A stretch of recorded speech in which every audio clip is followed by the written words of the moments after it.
Shalom, saudara-saudari terkasih di dalam Yesus Kristus. Inilah Injil suci Lukas. Ketika Yesus mampir tiba di Yeriko, ada seorang buta yang duduk di pinggir jalan dan mengemis. Waktu itu mendengar banyak orang lewat, dia bertanya, "Apa itu?" Kata orangnya, "Yesus orang Nazaret lewat." Lalu ia berseru, "Yesus anak Daud, kasihanilah aku." Maka mereka yang berjalan di depan menegur dia supaya diam. Namun semakin keras ia berseru, "Anak Daud, kasihanilah aku."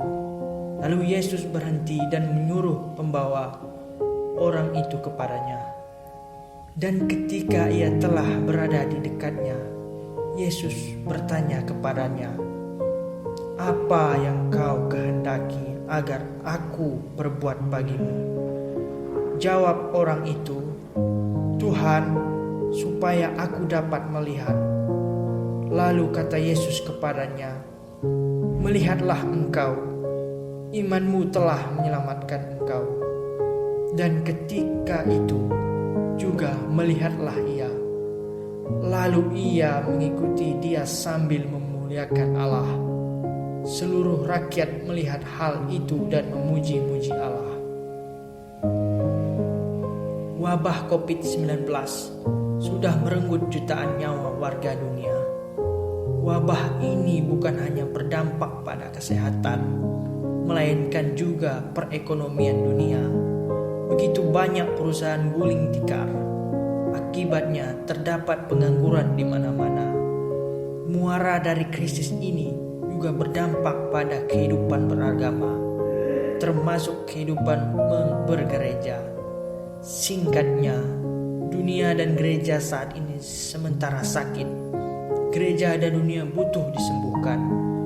Maka, kisah Injil hari ini sangat relevan dengan situasi saat ini.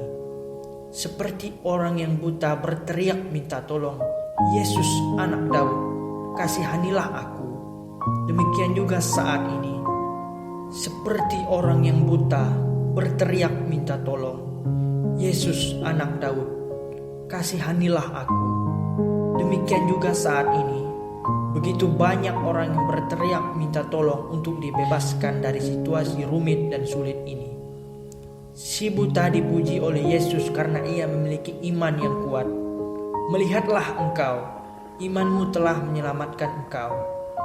Pertanyaan untuk kita jawab, masihkah kita percaya dan yakin bahwa Yesus akan menyembuhkan penyakit kita? Yakinlah kita bahwa Yesus akan memberikan solusi yang tepat akan persoalan hidup kita saat ini. Iman akan Yesus benar-benar diuji di masa pandemi ini. Inilah tugas gereja untuk mendampingi umatnya agar mereka tidak putus harapan, tidak kehilangan imannya, dan akhirnya mereka bisa berserah diri dan melibatkan tujuan dalam setiap pergumulan hidup mereka. Semoga mujizat kesembuhan si buta kembali terjadi di masa pandemi ini, sehingga seluruh rakyat melihat hal itu dan memuji-muji Allah. Ya Allah, tambahkanlah iman kami, agar kami seperti si buta yang mau menyandarkan sepenuhnya hidup kami ke dalam tangan-Mu, sehingga kami mampu melihat kembali kebesaran dan kemuliaan nama-Mu. Amin. Demikian Injil suci hari ini. Tuhan Yesus memberkati.